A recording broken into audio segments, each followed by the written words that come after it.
everyone, welcome back to our channel. So I'm going to make a Samoan dish, which is a very popular Samoan dish, and it is called Chop Suey or Sapasui. And yeah. Hey family, so let's get started. We're going to start with prepping our garlic and ginger. You're going to want to get about 7 cloves of garlic, and then we're going to use a big jar of jam to crush them so that it's easier for us to peel the skin off. And then we're going to finely dice the garlic. So the way that I'm going to make our sapasui today is just one way you can make it, but there's also another way that I make the sapasui too, and I'll probably record that later when I make it again, but there's different ways that you can make the sapasui. This is probably my least favorite part, but yeah, I guess it's because my hands always end up smelling like garlic for the rest of the day. But we're going to get this done so that we can have some fresh garlic and fresh ginger for our sapasui. Fresh is always best if you can.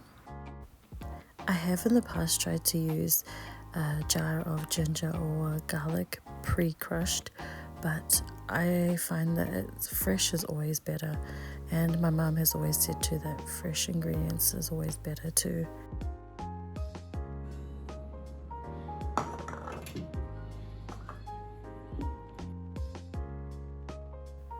Now we're going to peel the skin off our ginger, and then we're going to get a grater and grate our ginger.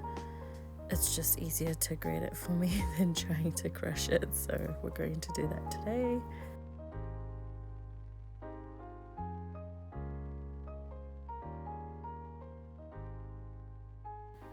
So there we have it, guys. We've got our garlic and ginger all ready for our sapasui, and then we're going to cut up half an onion and get that ready to dice it if you want, or finely dice it. It's up to you, but I prefer it to have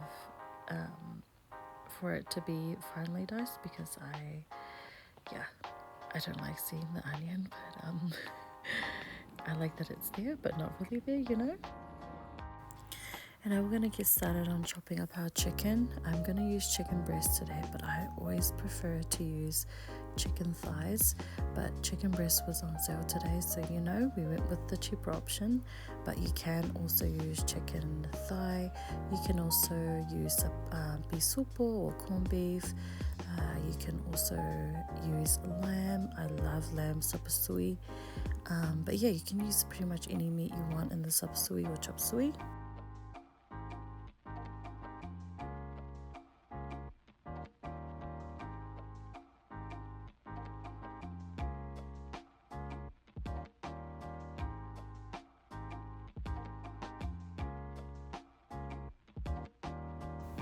So once you've finally diced your meat, you're going to want to add some water in there, just enough to cover the meat so that it can cook.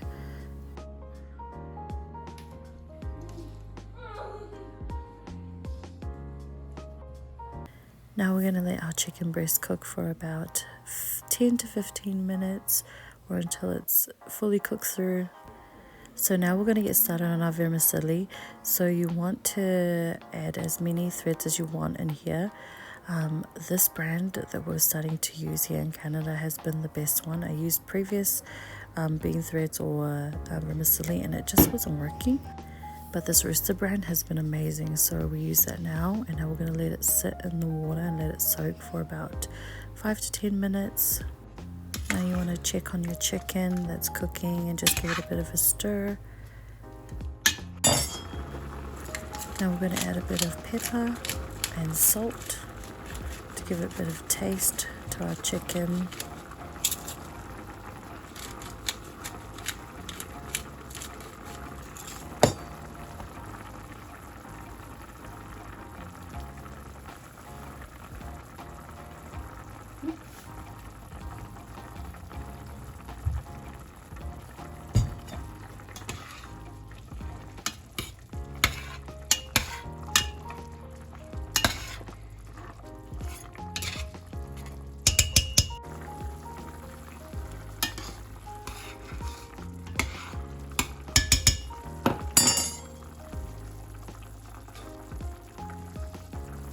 Now we're going to add our onions and let that cook for a little bit.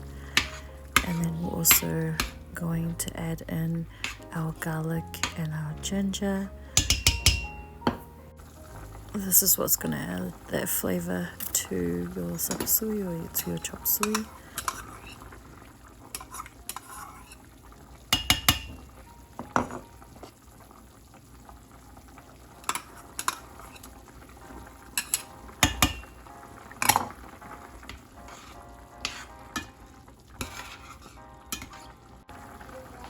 Time to add our soy sauce. We use dark soy sauce, and this is the first brand that I've found that has dark soy sauce here, so it's amazing. The one I used to use back in Australia and New Zealand, they don't sell it here, but this has been the next best one here. So you want to add about half a cup to a cup of soy sauce to your chicken and just let that simmer for about 2 to 3 minutes. Now we're back at our vermicelli, so you want to try and chop it up into smaller pieces or to whichever length vermicelli you prefer.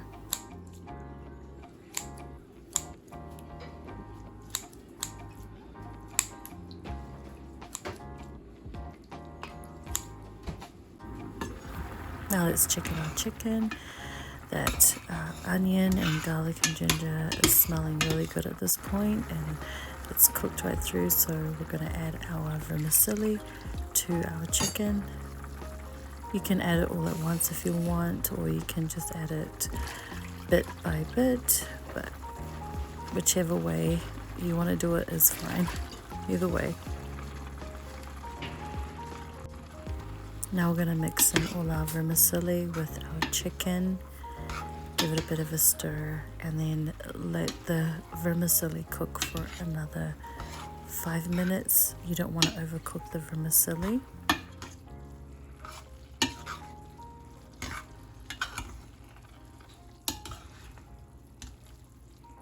Usually the vermicelli soaks up all the water in your sapasui, so if you want to, you can add a cup of water to your vermicelli to make it a little bit more juicy depending on your preference. Then we'll just close the lid and let it simmer for another few minutes. And there we have it, you guys. Our sapasui is all ready, ready to be served up on a plate of hot rice. And yeah, we hope you enjoy this recipe.